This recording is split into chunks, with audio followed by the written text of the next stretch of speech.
Et clap, c'est parti. Allez, on coupe la musique.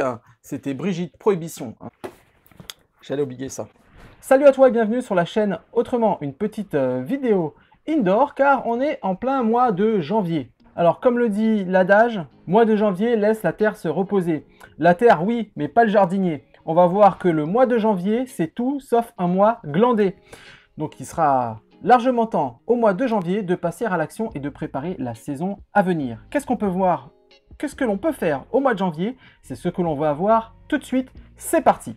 Le mois de janvier, comme tu l'as vu dans la vidéo précédente, c'est le mois, alors j'avais oublié de ranger mon micro, c'est le mois idéal pour prendre soin de son sol. C'est ce que j'ai fait et c'est ce que je continue à faire durant le mois de décembre, janvier et février. J'en profite pour amender mon sol, pour l'entretenir, pour l'enrichir, pour qu'il soit au taquet le moment venu, le moment où je vais pouvoir donc planter, semer, etc. Mais ce n'est pas tout. Il y a 1 million de choses à faire. Donc le mois de janvier, ce n'est pas du tout un mois pour glander au potager. Alors, que peut-on faire au mois de janvier dans son potager, dans son jardin, dans son système aquaponique? Alors, premièrement, la première chose à faire, à mon sens, est de consulter ses notes. Alors, consulter ses notes, ça implique que tu en as prise, bien sûr. Donc, ce que je te recommande et ce que je vais mettre en place cette année, c'est donc un classeur où je vais scrupuleusement tout notifier. Je vais donc réaliser différentes opérations qui me permettront à la fin de chacune de mes saisons de regarder ce qui a fonctionné, ce qui a merdé, etc. etc. Donc par exemple, pour la 3e année consécutive, j'ai eu du mal à cultiver les gombos, une plante que j'affectionne particulièrement, si tu as vu les vidéos à ce sujet. Eh bien cette année, je vais donc, fort de ces constatations, opter pour une autre solution qui, je l'espère, cette fois-ci, fonctionnera. Donc, ce que l'on peut faire au mois de janvier, au chaud, à côté d'un bon feu de bois, par exemple, c'est donc prendre en compte toutes ces notifications ou se remémorer ce qui a marché ou pas. Seconde chose à faire pour son potager au mois de janvier, c'est donc définir son design. Alors, si tu n'as pas encore réalisé le design de ton potager, si tu es en pleine élaboration de ce dernier, le mois de janvier est donc idéal pour ça. Tu vas donc pouvoir créer un design. Alors, je ne vais pas rentrer dans le détail de ce qu'est un design. Le design est une notion développée en permaculture. Dans les grandes lignes, c'est une méthode qui, fort de constatations et d'observations approfondies, te permettront de zoner ton lieu de vie ou ton endroit où tu vas donc produire, où tu vas installer ton potager. Donc tu vas définir les zones où tu vas mettre par exemple tes aromates, tes légumes fruits ou tes tubercules ou ta production de bois, de fruitiers, etc., etc. Donc on va clairement définir des zones, ce qui va aboutir à un plan. Donc c'est le moment de constituer le plan de ton potager. Qui dit plan dit aussi prévoyance, donc on va prévoir ce que l'on va planter tout au long de l'année. Et oui, donc c'est le moment idéal donc pour faire son planning, son calendrier de rotation, de semis, etc., etc. Alors, qui dit plantation, qui dit semis, dit semence, dit graines. C'est également le moment idéal pour donc faire un check dans sa grainothèque. Alors, comme on l'a vu en amont, on aura donc quantifié nos besoins en semences, ce qui nous permettra ensuite de regarder tout simplement ce que l'on a à disposition et, le cas échéant, se rendre sur des sites comme Graines de Troc, par exemple, dont tu trouveras le lien dans le descriptif, qui te permettra tout simplement de troquer des semences gratuitement avec d'autres jardiniers, d'autres permaculteurs ou aquaponistes. Autre option, tout simplement, se rendre sur des sites comme Cocopelli, etc. J'en ai fait tout un sujet dans une précédente vidéo pour trouver de bonnes graines, des graines d'héritage, des graines qui seront reproductibles à l'infini et qui s'adapteront à ton terroir. C'est le moment de les commander, c'est le moment de commander celles qui te manquent. Pourquoi? Tout simplement parce que si tu attends un mois ou deux, tout le monde commandera ses semences en même temps et la précieuse variété de tomates bleues que tu as envie de planter depuis 3-4 ans et qui te passe sous le nez à chaque fois, c'est now, c'est maintenant qu'il faut la commander car après il sera trop tard. Alors, qu'est-ce que j'avais noté d'autre?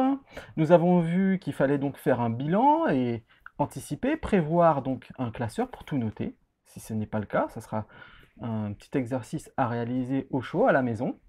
On peut donc planifier, créer un plan et faire la planification de ces productions pour l'année à venir, pour les saisons à venir. C'est aussi un mois qui se prête à la collecte d'amendements, de paillis, etc. pour ne pas se retrouver le bec dans l'eau quand on en aura besoin. Donc trouver du compost, il y a moyen aussi de récupérer du BRF. Les communes commencent donc à tailler les arbres et à broyer les branches qui ont déjà leurs bourgeons. Donc ça fera donc un excellent BRF ou à défaut du broyat qui te serviront donc en couverture végétale pour tes buts de culture ou zones de culture, les bandes de culture, etc. Pour les aquaponistes, c'est le moment d'entretenir son système. Si par exemple tu observes qu'il y a de grandes quantités de vases debout au fond de tes bacs de culture à billes, par exemple, ça sera le moment de donc les vider, nettoyer tes billes avec de l'eau de pluie et de nettoyer tes bacs en préservant ou en épandant ces vases qui sont donc ultra fertiles. Elles te permettront d'amender tes zones de culture, tes bandes de culture, tes carrés potagers, tes buts, ou de créer un engrais liquide en oxygénant ce dernier. Cela a fait également l'objet d'une vidéo que je te recommande de visionner si tu l'as loupé tout simplement. Et pour ne pas louper chacune de mes vidéos, j'en profite pour te signaler qu'il y a la possibilité de s'abonner en cliquant sur le bouton qui se situe quelque part par là. Tu cliques sur abonner. Alors tu as peut-être besoin de support pour t'aider à savoir quand faire les choses, à te le rappeler au fur et à mesure du temps, de l'avancement dans la saison. Et il existe plusieurs outils pour cela. Alors il y a des applications qui existent pour les smartphones. Alors j'en ai téléchargé quelques-unes. Il y a donc une application de Rustica, il y a Lune et Jardin, il y a Calendrier du potager. Donc je vais en ouvrir une au hasard. Allez hop, celle du milieu, Lune et Jardin. Donc comme son nom l'indique, c'est un calendrier, c'est une application qui va donc fournir des aides aux jardiniers au niveau donc du calendrier lunaire. Et comme tu peux le voir, donc il y a tout un petit système d'icônes qui sont, ma foi, bien pratiques. Donc là, on est le 11 janvier au moment où je tourne cette vidéo, et tu as une somme donc d'indications de choses qui sont réalisables au panier, au potager, pardon. Donc voilà, éviter de semer, de greffer, planter, tondre, bouturer, repiquer, travailler la terre, épandre du compost, tailler, etc. Donc tu vois, je raconte pas que des conneries, puisque ça corrobore un peu tout ce que je viens de te dire. Donc voilà, je répète le nom de ces applications. Donc il y en a vraiment pas mal, hein, celles que je teste. Donc c'est Lune et Jardin, Calendrier du potager et l'application Rustica. Pour les moins geeks d'entre vous, vous avez ce type d'ouvrage. Alors celui-là, c'est donc une édition Terre Vivante. C'est un agenda du jardinier. Alors c'est vraiment bien foutu, c'est le premier que j'achète. J'ai bien aimé en fait ce qui m'a poussé à choisir celui-ci plutôt qu'un autre. C'est tout simplement en fait parce qu'il est de Xavier Mathias, donc c'est une personne que j'apprécie beaucoup. Et donc c'est vraiment agréable à lire. Ici tu vois, tu as tout un petit système de légendes, d'icônes. Ensuite, là, tu as donc le zonage avec les périodes, avec les zones de référence, la carte climatique. Ensuite, ici, tu as donc le calendrier en une vue qui te permet rapidement de voir où on en est. Et puis après, donc, tu as donc, comme sur tout agenda, hein, chaque semaine qui est affiché. Et juste à côté, tu as des recommandations qui sont, ma foi, fort utiles. Donc voilà, c'est un outil que je te recommande vivement. Donc tu vois là par exemple, hop, on est en lune montante. Le mardi 23 janvier, donc on sera en période de plantation de légumes feuilles. Ensuite, ça sera les légumes fruits, etc. etc. Donc voilà, un super ouvrage. Hein, je ne suis pas payé pour en faire la promotion. S'il t'intéresse, tu trouveras un lien directement dans la description pour pouvoir l'acquérir. C'est bientôt la fin de cette vidéo, alors j'espère t'avoir donné pas mal d'idées, et comme tu peux le voir, le mois de janvier c'est pas du tout un mois pour se la couler douce, pour glander. Dernière petite chose, le mois de janvier, ça peut être aussi le moment pour établir ta to-do list, ta liste de choses à faire, les choses qui te permettront d'accroître ta résilience, d'accroître ton autonomie.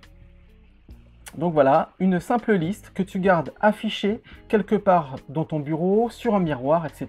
Et tout au long de l'année, tu les relis et cela te permet donc de garder le cap, de savoir au tout début d'année ce que tu voulais réellement réaliser. Ah oui, petite chose que j'avais oublié, le mois de janvier, c'est également un mois idéal pour prendre soin de ses fruitiers ou planter des fruitiers. C'est le mois où on peut encore planter des arbres, où on va tailler les groseilliers par exemple, où on va bouturer les framboisiers, etc., etc.